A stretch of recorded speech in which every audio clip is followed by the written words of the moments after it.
At 1 p.m. Well, why you like the puppet sucking dick out here too? December 16th at 1 p.m. You are disgusting. You disgrace. It's embarrassing. You're a coward. Mohawk. Disgrace. That go your old cow. Mohawk. Disgrace. Loser. You loser. Byron Cinco Lopez, your project is a scam. You moved the location of your lab. We won't have money back on our bus fare. Look at these. We won't have money back. We won't have money back. Losers. Losers.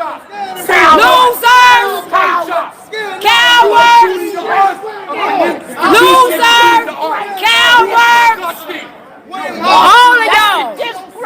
Byron Cinco Lopez, you didn't Disgrace. and Michelle Harris. Disgrace. Tonight. You gonna be famous tonight. Michelle. Hey, Michelle. You famous tonight. Michelle Harris.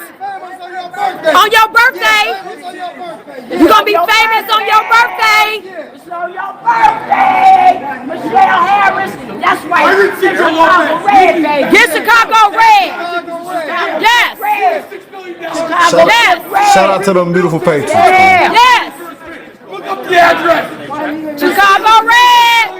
Chicago Flips Red. Chicago Flips Red. Chicago Flips Red. Yes. Yes. Yes. Mohawk Brandon Johnson is a violation, all right. What the fuck? Yes. Chicago is living red. Shout out to them beautiful Patriots around the world, especially in Chicago, with them Chicago flip red. I tell you, but you know you get what you vote for. But Mohawk, they call him Mohawk, and I tell you that Mohawk is on his last leg. Yeah, that Mohawk is on his last leg, man. Yeah, he finna get some big news in this one. And they not playing. They not effing around. Yeah, buddy. Trump and his new borders are. Yeah, don't test it. Don't cross that line. We will prosecute. Yeah, that fella gonna have to put his hands behind his back, man. But this is gonna be a good one, y'all. Make sure y'all hit that like button. Subscribe to the channel if you're new here. God bless them beautiful Patriots around the world. Especially them beautiful Patriots in Chicago. Oh boy. It is an absolute disgrace. I tell you that. It really is, man. What they've allowed to happen. I mean, it's. Let's jump in, y'all. What the Trump administration has called for is for local police departments around the country to behave as ICE agents in sanctuary cities. That is not permissible. Any administration that would look to disrupt the sensibility of public accommodations, consider them a threat to our democracy. Far left Chicago Mayor Brandon Johnson vowing to resist Trump's deportation plan, despite the illegal immigration crisis reportedly costing his own taxpayers more than $500 million. This morning, President-elect Trump's incoming border czar, Tom Homan, is firing back. Woo! He joins us now. Tom, it's so great to have you on. I have so many questions to ask you, but let's start with this. He talked about sanctuary cities. Is the Trump administration, do you have any indication, have you talked to the president, are they going to just remove federal funding from cities and states that say we're just not going to cooperate with the federal government in getting criminal illegals out of the country? Well, that's part of the plan. We tried that during the last administration, of course. But when President Trump didn't get back in office, that lawsuit filed by DOJ, of course, Joe Biden dropped it day one. But let me talk about what Brandon Johnson just said. No one's asking them to make his officers ICE agents. That's not what we're asking. We're asking to let us in Cook County Jail, one of the largest jails in the country, where back in the day, we arrested hundreds of criminal aliens out of that jail. That's what we're asking for. Give us access to the bad guy, the guy you locked in a jail cell. That's what we want. Because when you don't give us access to the bad guy and the safety and security of a jail where everybody's safe, you force me into the neighborhood. And when I go into the neighborhood, I'm going to find that bad guy. But it puts him at risk, puts my officers at risk, puts the community at risk. And when we find that bad guy, he's probably with others. Others are in the country illegally that aren't a priority criminal alien. But guess what? They're going to be arrested too, because we're not walking away from illegal aliens. So your actions are going to give you the results you don't want. More agents in your community and more non-priority aliens being arrested. You forced me in that position, and that's what's going to happen. By the way, you can't, I don't know what the mayor is thinking in this circumstance. You can't create a law that violates federal law, which obviously would have precedence. And in this circumstance, regardless of what he is saying in terms of what we're going to do as a sanctuary city or state, the facts on the ground are simply these. You have the rights, you have the authority as a federal agency to go in and get them wherever they may be. Do I have that right, Tom? You have it exactly right. That's why I find it incredible that him and Governor Pritzker, first thing he said, you got to go through me. Why do I have to go through elected official to help you remove public safety threats from your neighborhoods? Every elected official should want public safety threats taken on their neighborhood. That's your number one responsibility, is protecting the communities. I want to arrest somebody that's in the country illegally. That is a criminal. That is our priority. Out of the gate, President Trump and I have said we're going to concentrate on public safety threats and national security threats first. Why would any elected official not want to help us with that? Especially Chicago, with the crime rate and the shootings at the level they're at. I just can't believe that they want to sit there and call law enforcement officers the bad guy and the victims of the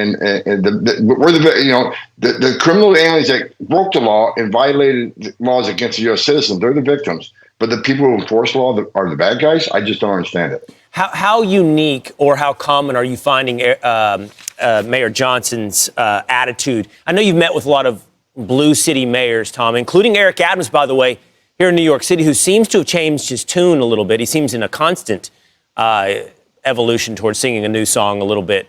But you're meeting with all these guys. Do they sound like Brandon Johnson? No. He's far off the table. I mean, the comments he's making, it's just incredible. Considering his ratings in Chicago are so extremely low. I was there the other day, and there's hundreds of people there that want him removed from office. And again, I just go back to the crime rate in Chicago. Why wouldn't he want help in removing public safety threats? But I'm willing to do it. And that's what I told him. I said, you don't want to help? Fine. I can't believe you don't want to help remove criminals. But guess what? If you don't want to help, just stand aside, because we're coming.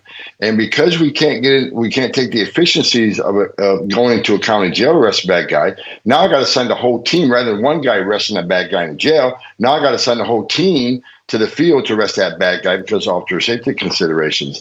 If that's the game you want to play, we're going to game. But if we're going to play that game, there's going to be a lot more agents in your communities just because of your failure to work with us in the county jail, a taxpayer county jail. We want to talk to the guy that you locked in a jail cell. Right. You locked him in a jail cell for obvious public safety concerns. When you're done with him, simply give him to us. Let us know when you're going to release him. You don't have to hold him a minute on your taxpayers' dime. When you're getting ready to release them, let us know and we'll be there and we'll pick them up. We'll take care of them from that point. Tom, can I ask you one quick last question? So let's say you get the illegal criminal out of the jail and you're in possession of him.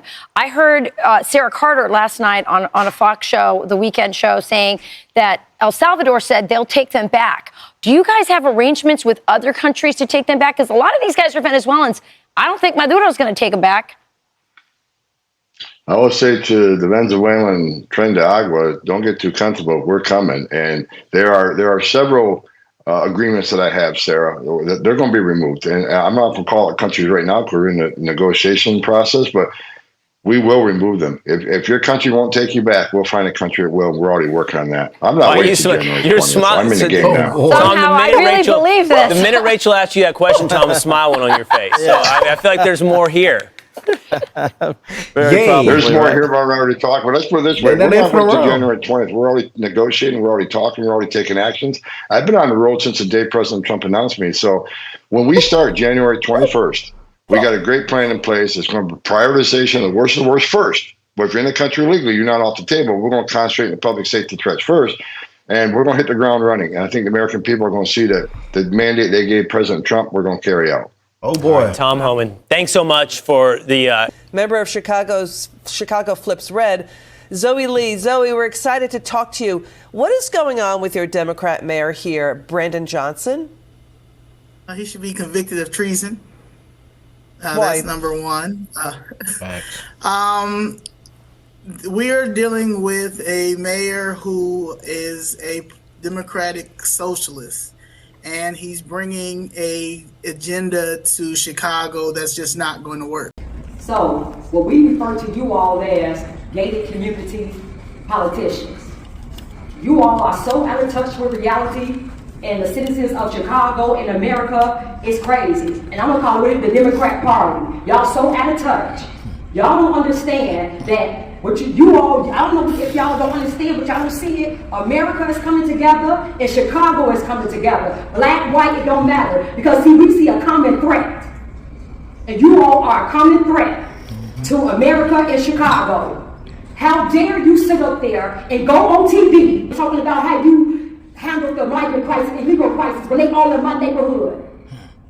Now, I can't go across the street and do a simple workout. I'm a trainer. I'm trying to educate the citizens of Chicago, help dads be in the homes, educate them about health, fitness, how it is, and to be healthy with your kids, eat healthy, work out, do something for the community, and I got to go through all these permits, all these hoops, everything. I got insurance to go in the park. But then I see illegals down the street from my house with a whole entire restaurant.